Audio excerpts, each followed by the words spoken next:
Okay, it's March 10th, and we're interviewing George Mitchell on the National Road.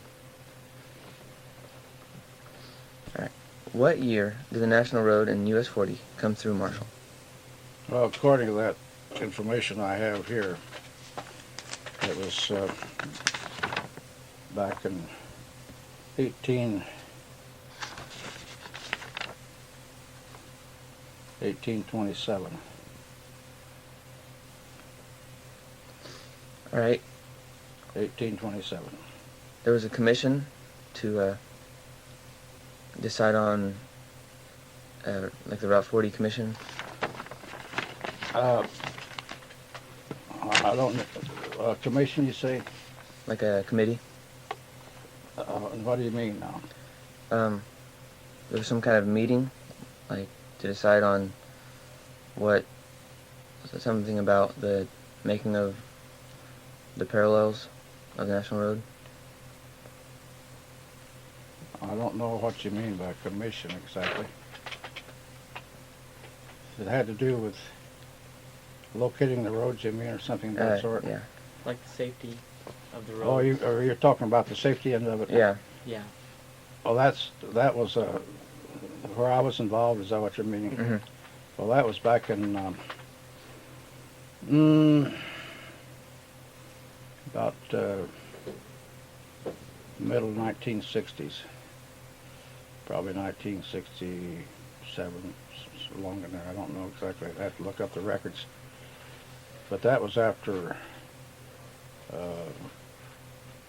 Just to go back a little bit, the original National Road, Route 40, it was not known as Route 40 then. It was a National Road, or the Cumberland Trail was also another name for it. It was the first federal highway that was ever constructed in the United States. And originally it went right through downtown Marshall.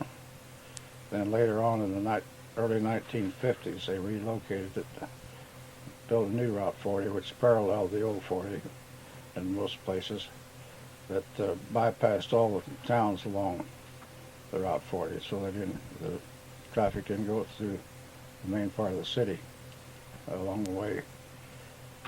So then, in the 1960s,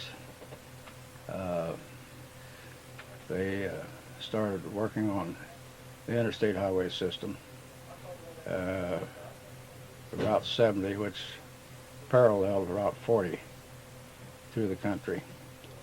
And you won't shut that door.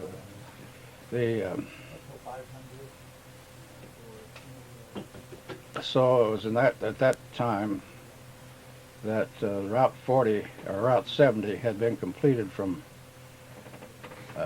St. Louis across the western part of the state as far east as Montrose, Illinois, which is approximately 50 miles. It's just this side of Effingham, about 50 miles from Marshall.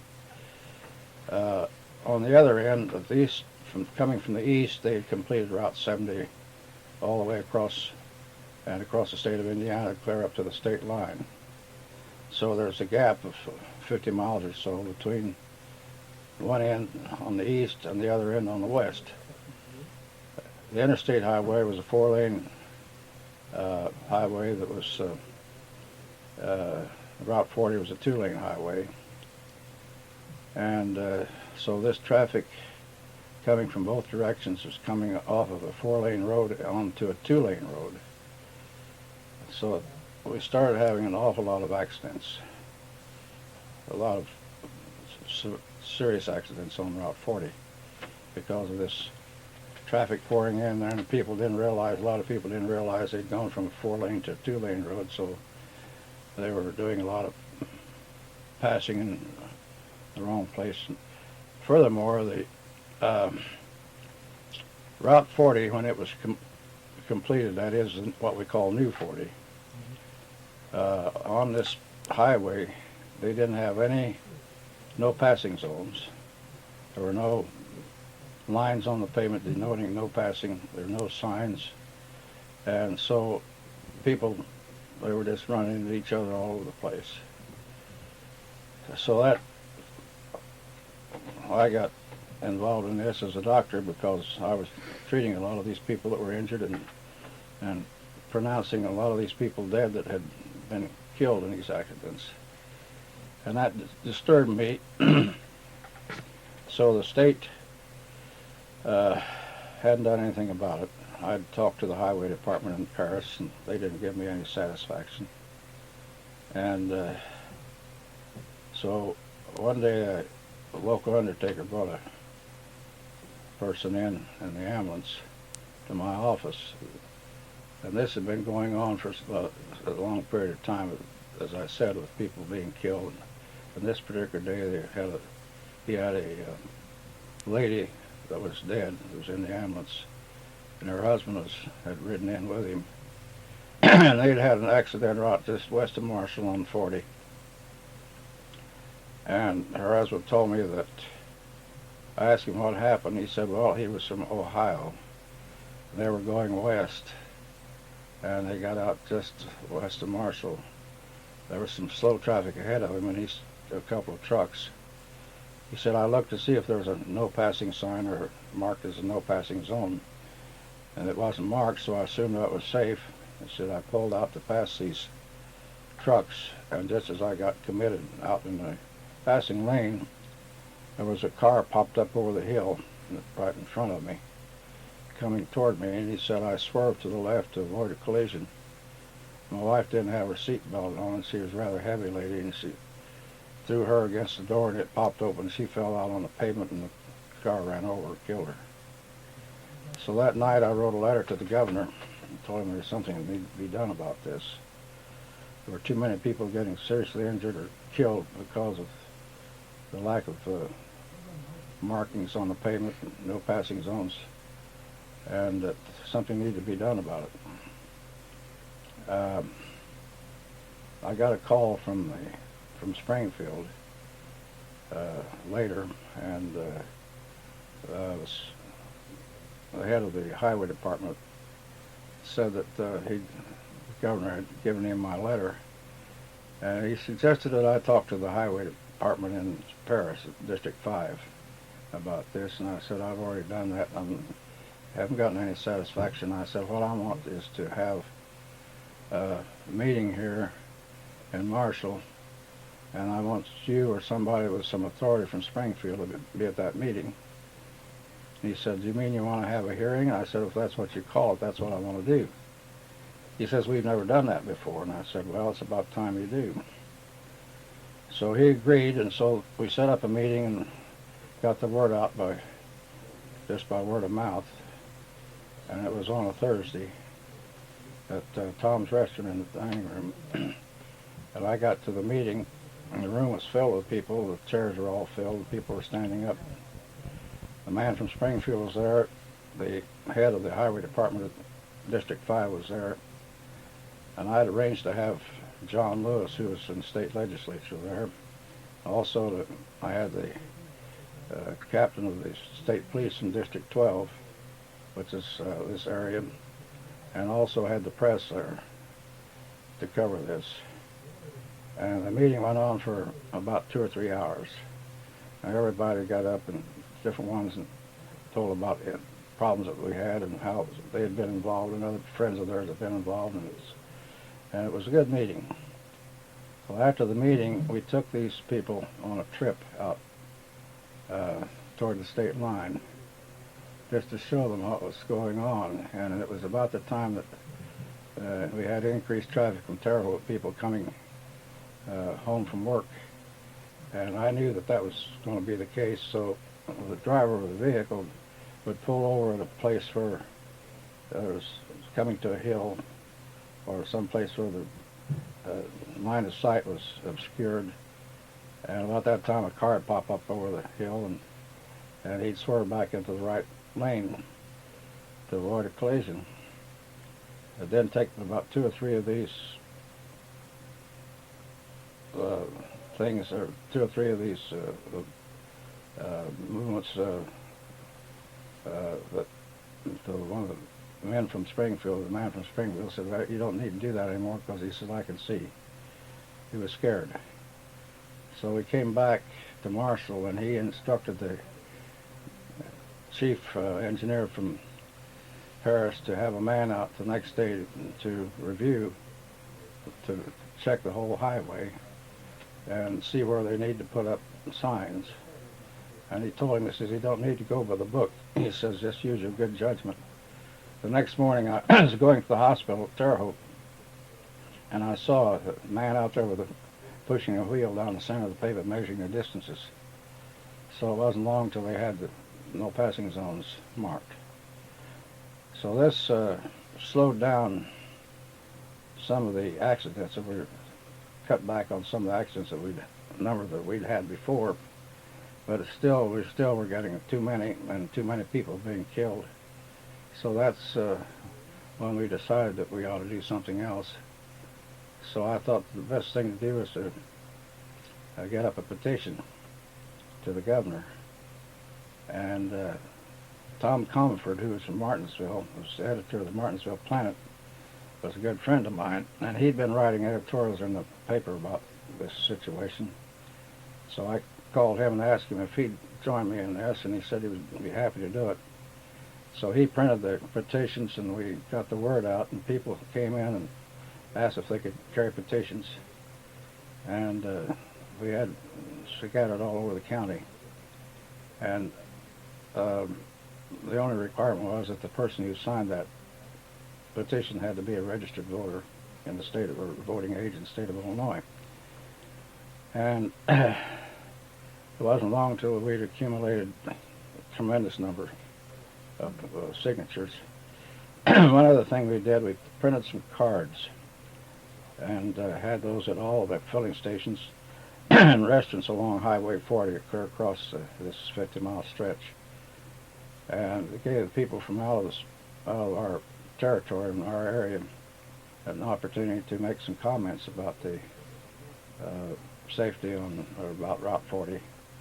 They could check off it's a great road, it's a lousy road, and so forth and so on.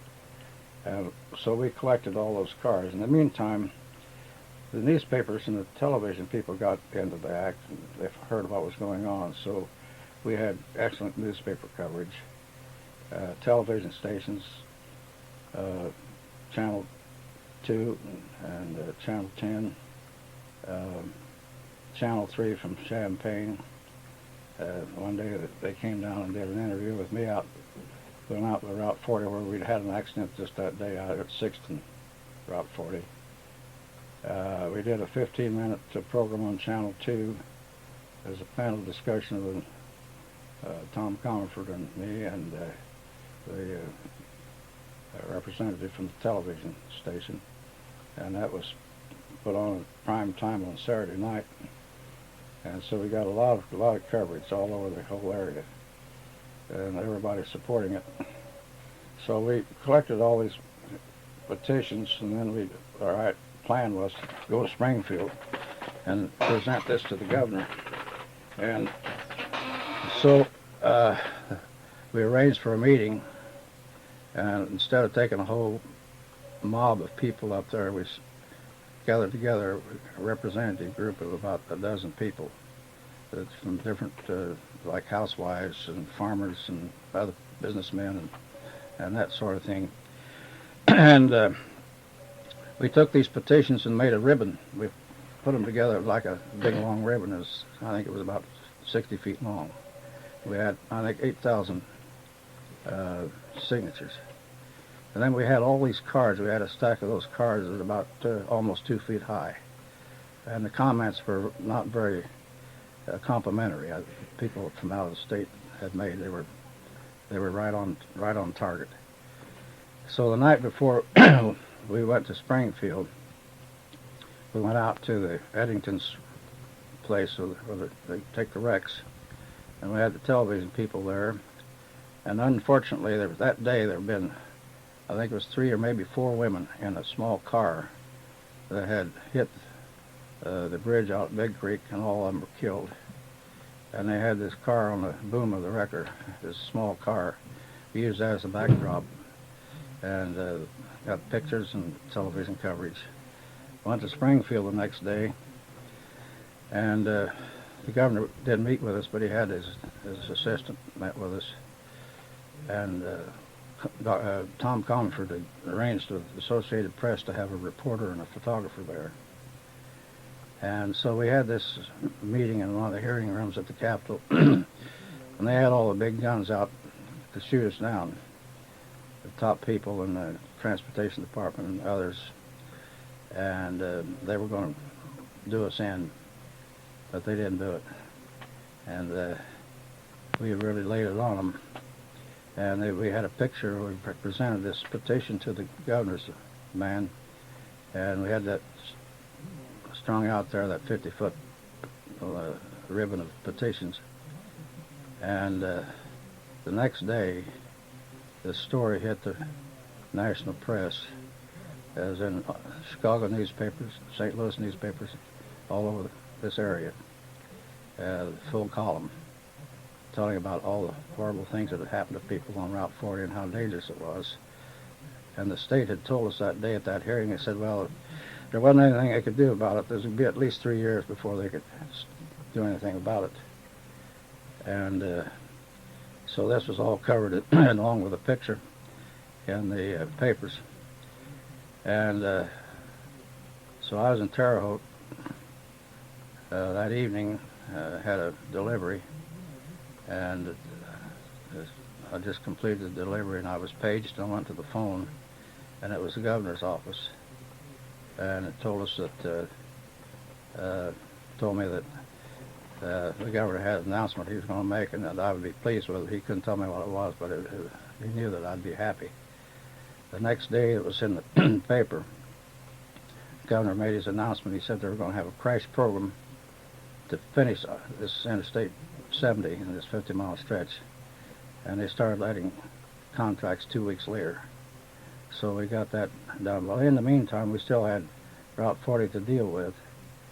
So then the state decided, and one of the things we did, though, was I talked to the highway department. Again, they were hard to talk to, but they had the no passing zones marked, but I suggested that they put a large signs at each end letting people know that this was a 2-lane highway that they were going to be traveling on, and also to put no passing zones or signs on the left-hand side of the pavement instead of on the right, and make them large. And so they did, and they put those signs up. I think they were about 4 feet by 4 feet with big letters, no passing. And they put them on the left-hand side of the pavement. Today, that's a common practice. If you'll notice that all the no passing signs are on the left-hand side of the pavement now. Because passing lane, and there's some trucks or something ahead of you, you can't see the sign on the right-hand side. You've got to have it on the side where you can see. So, so then they decided that this was the most dangerous stretch of pavement in the state. So they got a grant from the federal government to set up a committee to study these fatal accidents. They call it the Fatal Accident Investigating Team. And they asked me to serve as a doctor, so I couldn't turn them down because I'd been creating so much trouble for them.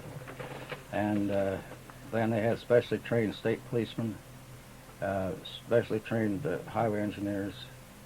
They had an automobile mechanic that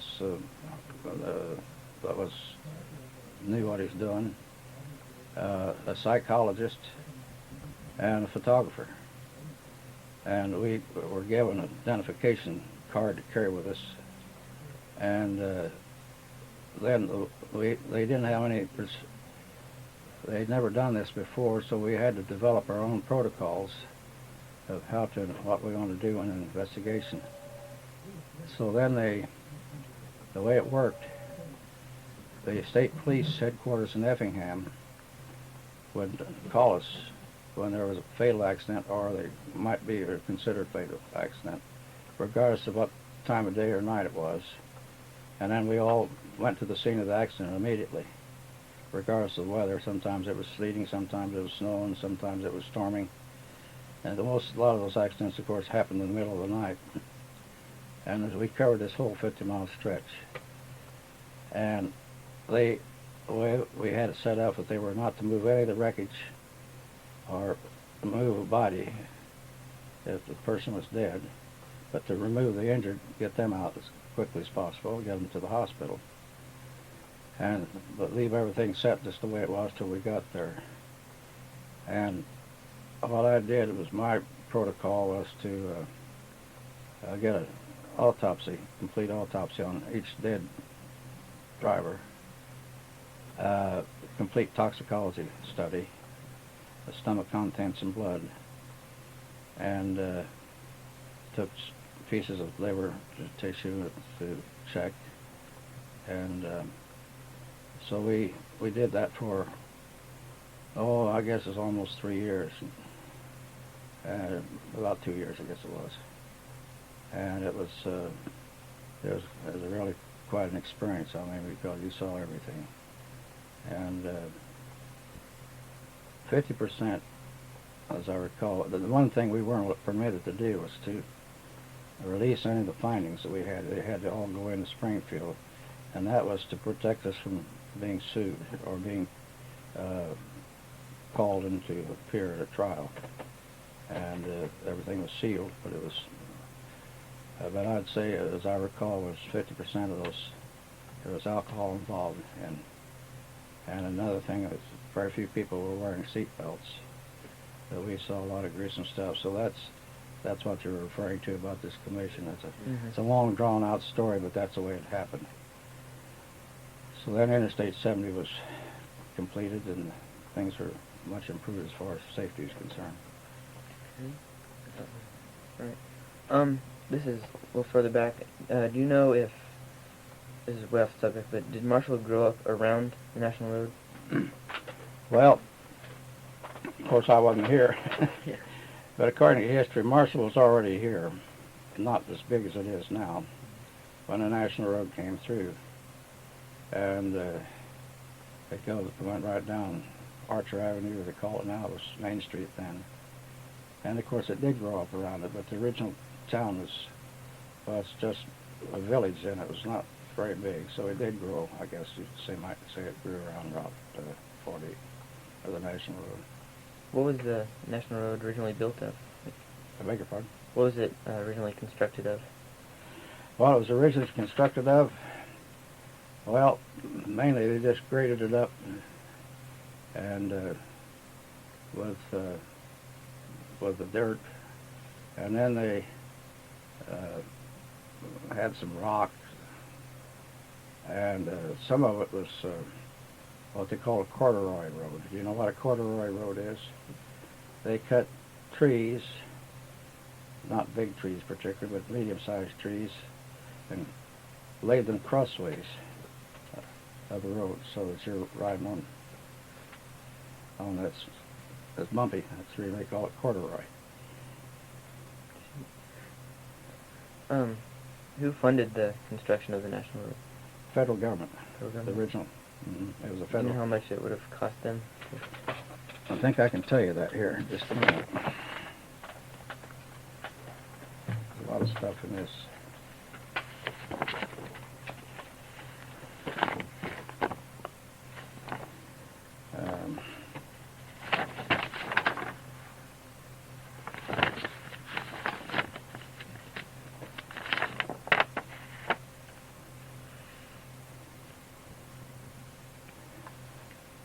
The total cost is about, that's for the total road from Cumberland, Maryland to Vandalia, Illinois. It was estimated at about $7 million. $7 billion?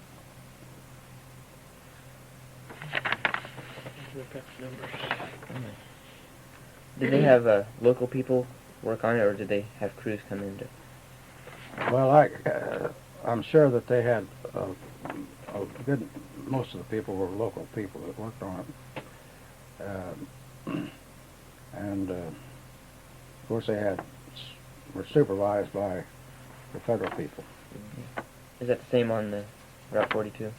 I beg your pardon? Is that the same people, or the people from the city? Well, you mean when later, you mean after it was constructed, and later on years when it became Route 40? It Didn't become Route 40 until, I can't remember now, but it's probably been within the last 65 or 70 years. I think, as I recall, it originally was Route 11, I believe. I'm not sure. But at that time, when it was, are you talking about when they paved it? Yeah. Well, that was done in about, Route 40 was paved in about 1920. And of course, there were a lot of local people worked on it, but it was the company that constructed it through this area was the Hayworth Construction Company. I remember that. And but they had their engineers and their foremen and the supervisor people, and that was their contract. But they hired local people to work.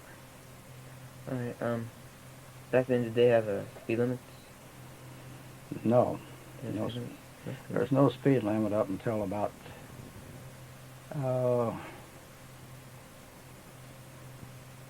it's probably in the late 1940s, 1950s. I don't remember the exact time. But for a long time, there's no speed limit. How fast did cars go back there? I mean, Oh, they could go 80 miles an hour and faster. When I was in high school, I know that I've ridden a lot of time with this guy that's 75 and 80 miles an hour. Was there a lot of traffic? Back in the earlier days, there was considerable traffic, but the traffic really began to build, I'd say, along in the late 1950s and 60s, as I recall. When they started having problems with accidents and things, how many accidents happened? You mean early on? mm. Back in those days, they didn't have too many. Of course, the cars in the early days, the cars didn't go very fast. Model T Fords and 35, 40 mile an hour. So you didn't have a lot of bad accidents. But as I recall, back in the 1920s, 1930s, of course, in the early 40s, the war was going on, so there was traffic and gasoline was rationed, so there wasn't too much traffic. So the accident rate was low. All right. This is the last little question. Do you know any interesting stories about Route 40 that would interest anybody? About Route 40? Yeah. Well, I remember, I can remember when Route 40 was, before it was paved, when it was primarily a dirt road. They did have some gravel on it. But in the wintertime, it was almost impassable. Neither the snow and the freezing and thawing. And to go from here to Terre Haute was quite a trial. It was quite a deal. There wasn't very much traffic. Out east over Big Creek there by the pumping station, the water pumping station, you know where that is, just east of Marshall. You go out on 49, you go east and you look off to you know where Big Creek is. Mm-hmm. You look off to the left, you see that building down, and that's where our water comes from. Okay. Well, that's where 40 used to go. That was the old 40, the original National Road. Crossed right there, went through Livingston. And they had a covered bridge there, old wooden covered bridge, like they have up in Park County that everybody goes to see. And I don't remember this, but I do remember that one out there. But there was also a covered bridge over Mill Creek, west of Marshall. And so when they started to pave Route 40, or the National Road, it wasn't known as Route 40 then, it was a National Road. This Hayworth Construction Company did the work. And they had what they call their yard, south of where the white plant is now at Marshall, down where Clark Service used to have their place down, right along the railroad track there, where the railroad track used to run. And that's where they had all their equipment, their sand, gravel, and cement and everything they needed in their forms that they used for building the highway. And then in order to get that all that material and everything to the site where they were doing the work, they had what we used to call it a dinky train. And they laid railroad tracks, narrow gauge railroad tracks. It's just like a toy train, you know, how you put the pieces together. And they laid that out, starting where they here, and they kept working way along as the pavement was put in. Oh, you poor jeez, I couldn't think of that for the heck? It had a little gasoline engine that pulled them, and that's the way they carried the material out there. And then they had a cement mixer on the site. They didn't have bulldozers and all that fancy equipment at that time.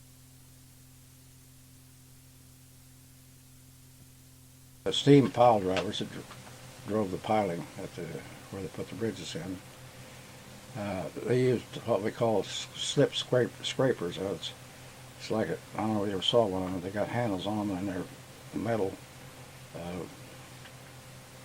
scoop that the handles are attached to, and then they pull that with a team of horses and they move the dirt that way. They dig it out and move it, and they as I said, a lot of it was done by hand, though, with shovels and picks. And then they would mix the concrete on the site, so this steam-powered concrete mixer.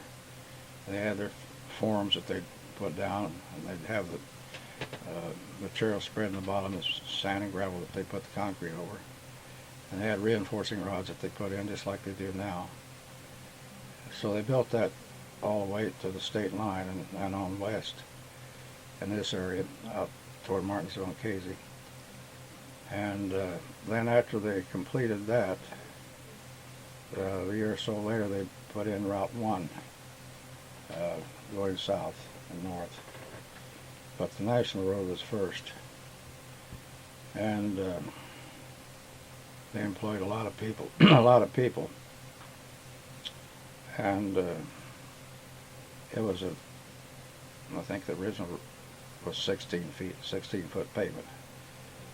Then later years, back in about in the 1930s, I think it was, they decided to widen this road, so they laid I think a 2 on each side of it. And then they covered it, or laid put brick over it, and had a brick surfaced highway. And but that was in the 1930s that was done. And but this road has a lot of history. What I'm going to give you here has a lot of information in it about it, and how it started, and how wide the right-of-way was, and all that sort of thing. But another thing they had, and I don't recall in this area here, but over in Indiana, and most of the road, and perhaps here in the early days, it was a toll road. And they had toll houses about every 10 or 15 miles.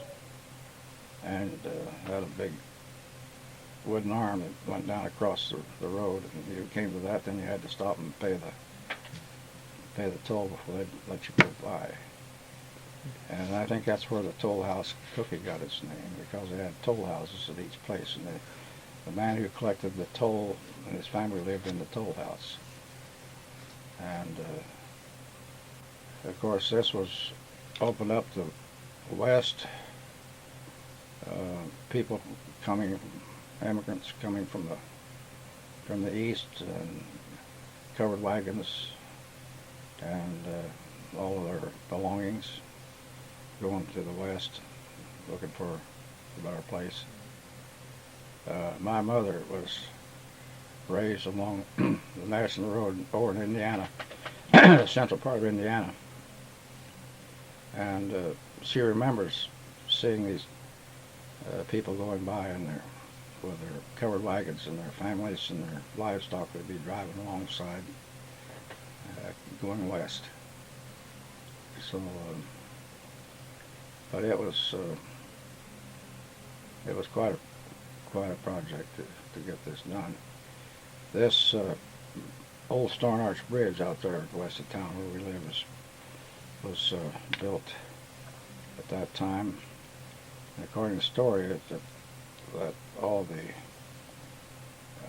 stone that was put in that bridge was brought down from northern Indiana on a barge and then was hauled over to the site by ox teams.